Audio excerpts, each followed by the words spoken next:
ನಮ್ಮನೆ ಕಷ್ಟಗಳು ತೀರೋದೇ ನನ್ನಿಂದಪ್ಪ. ಯಾಕೇಳು, ನಾನಿನ್ ಲಕ್ಷ್ಮಿ ಅಲ್ವಾ?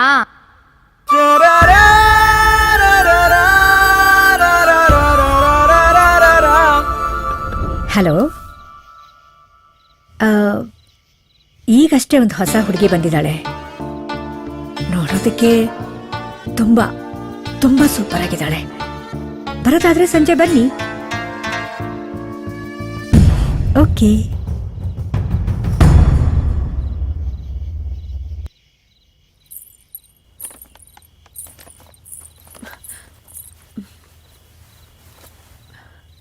ನಿದ್ದೆ ಆಯ್ತಾ? ಅರೆ, ನೀ ನಕ್ಕದ್ರೆ ಎಷ್ಟು ಚೆನ್ನಾಗಿ ಕಾಣಿಸ್ತೀಯಾ. ಅಲ್ಲಮ್ಮ, ನೀನ್ ಹೀರೋಯಿನ್ ಆಗ್ಬೇಕು ಅಂತ ಆಸೆ ಇಟ್ಕೊಂಡಿದ್ಯಲ್ವಾ? ಇಷ್ಟೆಲ್ಲ ನಾಚಿಕೆ ಪಟ್ಕೊಂಡ್ರೆ ಹೇಗೆ? ಕಲಾವಿದ್ರಾಗೋರು ಯಾವಾಗ್ಲೂ ಪಟ ಪಟ ಅಂತ ಮಾತಾಡ್ತಿರ್ಬೇಕು. ನಿನ್ ಮಾತ್ ಹೇಗಿರ್ಬೇಕು ಅಂದ್ರೆ ಸತ್ತ ಹೆಣಾನು ಎದ್ ಕೂತ್ಕೊಂಡ್ಬಿಡ್ಬೇಕು, ಹಾಗಿರ್ಬೇಕು. ಇದ್ರಲ್ಲಿ ಬಟ್ಟೆ ಇದೆ, ಇದನ್ನ ಹಾಕೊಂಡು ನೀಟಾಗಿ ರೆಡಿಯಾಗಿ ಕೆಳಗಡೆ ಬಾ. ಇಷ್ಟೊತ್ನಲ್ಲ? ಎಲ್ಲಿಗೆ? ನಿನ್ನ ನೋಡ್ಬೇಕು ಅಂತ ಒಬ್ಬ ಒಳ್ಳೆ ಪ್ರೊಡ್ಯೂಸರ್ ಬಂದಿದ್ದಾರೆ. ನೀನ್ ಹೀರೋಯಿನ್ ಆಗ್ಬೇಕಲ್ವಾ? ಅದಕ್ಕೆ ಇದನ್ನ ಹಾಕೊಂಡು ಸೂಪರ್ ಆಗಿ ರೆಡಿಯಾಗಿ ಬರ್ಬೇಕು. ನಿನ್ನ ನೋಡಿದ ತಕ್ಷಣ ಚಾನ್ಸ್ ನಿನಗೆ ಕೊಡ್ಬೇಕು. ಹಾಗೆ ತಗೋ. ನಾನು ಊರಿಂದ ಬಟ್ಟೆ ತಂದಿದ್ದೀನಿ. ಅದೆಲ್ಲ ಹಳ್ಳಿ ಹುಡುಗಿರ್ ಹಾಕೊಳ್ಳೋ ತರ ಇರುತ್ತೆ. ಇದು ಲೇಟೆಸ್ಟ್ ಫ್ಯಾಷನ್. ತಗೋ, ಬೇಗ ರೆಡಿಯಾಗ್ ಬಾ.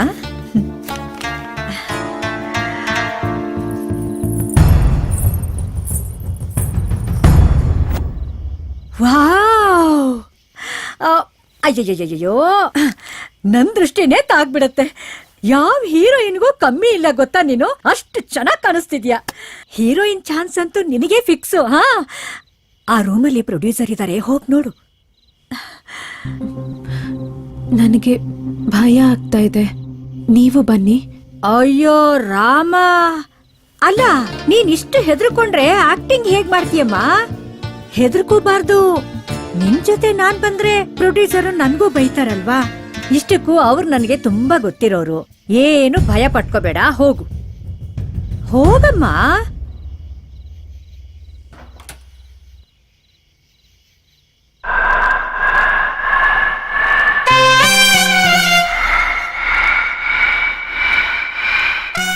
ಕೂತ್ಕೋ.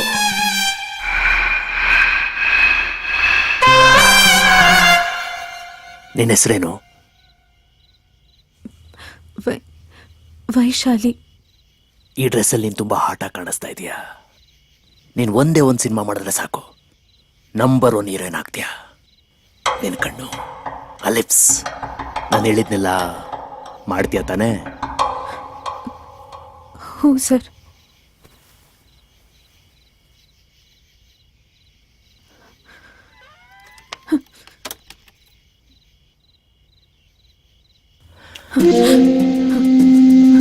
ನಾನು ದೊಡ್ಡ ಹೀರೋಗೆ ಸಿನಿಮಾ ಮಾಡ್ತಾ ಇದ್ದೀನಿ.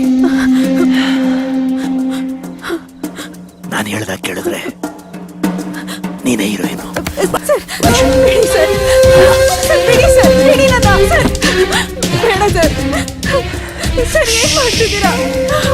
ಸ್ವಲ್ಪ ಹೊತ್ತು ಸೈಲೆಂಟ್ ಆಗಿಬಿಡು.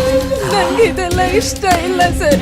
ಪ್ಲೀಸ್ ಸರ್, ನನ್ನ ಬಿಟ್ಬಿಡಿ ಸರ್. ನಿನಗೆ ಸಿನಿಮಾ ಹುಚ್ಚಂತಲ್ಲ, ಆಸೆ ಉಳಿಸಿದ್ರೆ ಚೆನ್ನಾಗಿ ಕೋಪರೇಟ್ ಮಾಡ್ತೀಯ ಅಂತ ಮಗಳ ಹೇಳಿದಕ್ಕೆ ಇಷ್ಟೆಲ್ಲ ಡ್ರಾಮಾ ಮಾಡಿದೆ. ನಾನು ಯಾವ ಪ್ರೊಡ್ಯೂಸರು ಅಲ್ಲ. ನಿನ್ನ ಅಪ್ಪ ನಿನ್ನ ಮಾರು ಹೋಗಿದ್ದಾನೆ.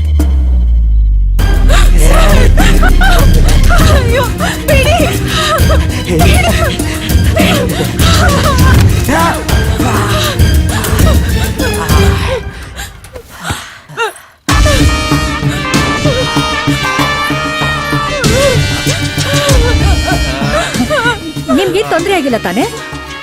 ಓಕೆ, 1 ನಿಮಿಷ ಹಾಲಲ್ಲಿ ಕೂತೀರಿ, ನಾನು ಬಂದೆ.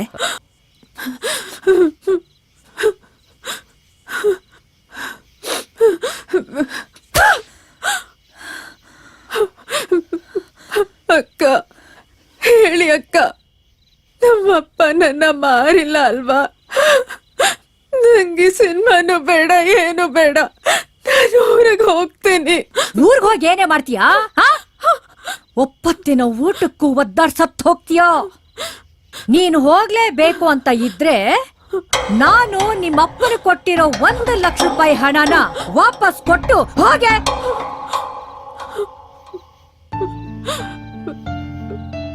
ನಿನ್ನನ್ನ ದಂಧೆ ಮಾಡಿಸ್ತಾ ಇದ್ದೀನಿ ಅಂತ ಹೇಳೋದಿಕ್ಕೆ ಧೈರ್ಯ ಸಾಲ್ದೆ ಸಿನಿಮಾ ಆಸೆ ತೋರಿಸಿ ಇಲ್ಲಿ ಬಿಟ್ಟು ಹೋದ ನಿನ್ನಪ್ಪ.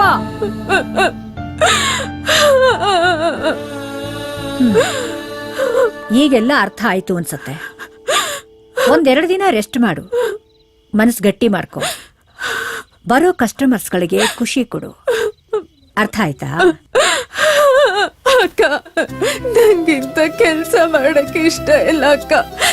ನಿಮ್ ಪಿಜಿಯಲ್ಲೇ ಇಟ್ಕೊಂಡು ಏನಾದ್ರೂ ಕೆಲ್ಸ ಮಾಡ್ಕೊಂಡು ನಿಮ್ ಸಾಲ ತೀರಿಸ್ತೀನಿ ಪ್ಲೀಸ್ ಅಕ್ಕ. ನೀನೇ ದಾರಿಗೆ ಬಂದ್ರೆ ಸರಿ, ಇಲ್ಲ ಅಂದ್ರೆ ನಿನ್ನ ಹೇಗ್ ದಾರಿಗೆ ತರಬೇಕು ಅಂತ ನನಗ್ ಚೆನ್ನಾಗ್ ಗೊತ್ತು. ನಿಮ್ ಕಾಲಿಗೆ ಬೀಳ್ತೀನಿ ಅಕ್ಕ, ನನ್ನ ಬಿಟ್ಬಿಡಿ ಅಕ್ಕ. ಪ್ಲೀಸ್ ಅಕ್ಕ, ಅಕ್ಕ ಅಕ್ಕ ಬಾಗ್ಲು ತೆಗೀರಿ ಅಕ್ಕ. ಅಕ್ಕ ಪ್ಲೀಸ್ ಅಕ್ಕ, ಬಾಗ್ಲು ತೆಗೀರಿ ಅಕ್ಕ. ನಾನು ಹೊರಗೆ ಹೋಗ್ಬೇಕು.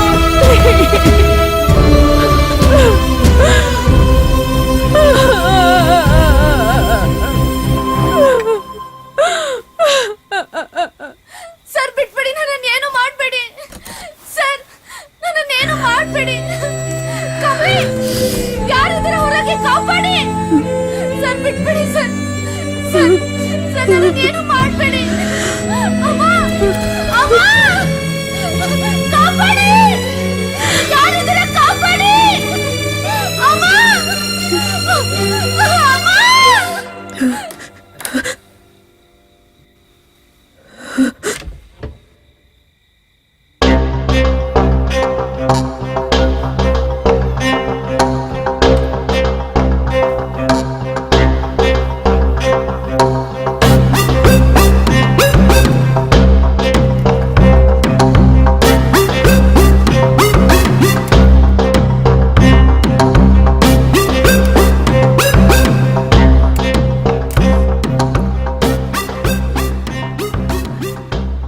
ನಾನು ಆಸೆ ಪಟ್ಟಿದ್ದೆ ನೀನು ಕೊಟ್ಟಿದೀಯಾ.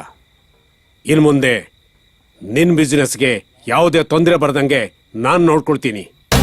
Don't worry.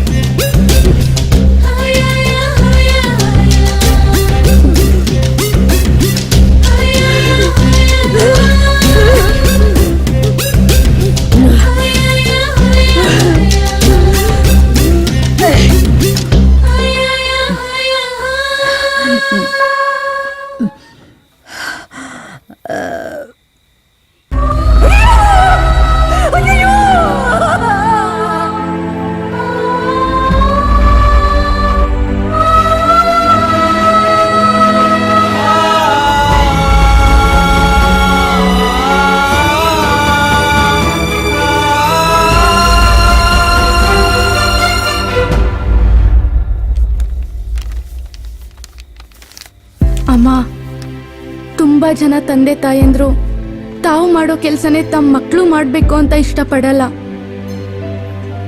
ನಾವ್ ಅನ್ಭವಿಸಿದ ಕಷ್ಟಗಳು ನಮ್ಗೆ ಇರ್ಲಿ, ಮಕ್ಕಳಾದ್ರೂ ಚೆನ್ನಾಗಿರ್ಲಿ ಅಂತ ಆಸೆ ಪಡ್ತಾರೆ. ಆದ್ರೆ ನೀನ್ ಮಾಡ್ತಿರೋ ವ್ಯವಹಾರಕ್ಕೆ ಪೊಲೀಸರು ಅಡ್ಡ ಬರ್ತಾರೆ ಅಂತ ಅವನ್ ಜೊತೆ ನನ್ನನ್ ಮಲಗಿಸಿದ್ಯಲ್ಲ. ನೀನ್ ಮಾಡೋ ಕೆಲ್ಸ ಎಂತದ್ದು ಅಂತ ಗೊತ್ತಿದ್ರು ನಾನ್ ನಿನ್ ಮೇಲೆ ಒಂದ್ ರೀತಿ ಗೌರವ ಇಟ್ಕೊಂಡಿದ್ದೆ. ಯಾಕೆ ಹೇಳು? ನಿನ್ ದುಡಿಮೆಯಿಂದಲೇ ನಾನ್ 3 ಹೊತ್ತು ಊಟ ಮಾಡ್ತಿದ್ದೆ. ನೀನ್ ಇಷ್ಟು ದಿನ ನನ್ನ ಸಾಕಿದ್ದು ಮಗಳು ಚೆನ್ನಾಗಿರ್ಲಿ ಅಂತನಾ? ಇಲ್ಲ, ಬೇಗ ಮೈ ಕೈ ತುಂಬಿಕೊಂಡು ನಿನ್ ವ್ಯವಹಾರಕ್ಕೆ ನಾನು ಬರ್ಲಿ ಅನ್ನೋ ಆಸೆಗ. ಬಲ್ವಂತಕ್ಕೆ ಯಾರಿಂದ ಏನನ್ನೂ ಮಾಡಿಸ್ಬೇಡಿ ಅಮ್ಮ.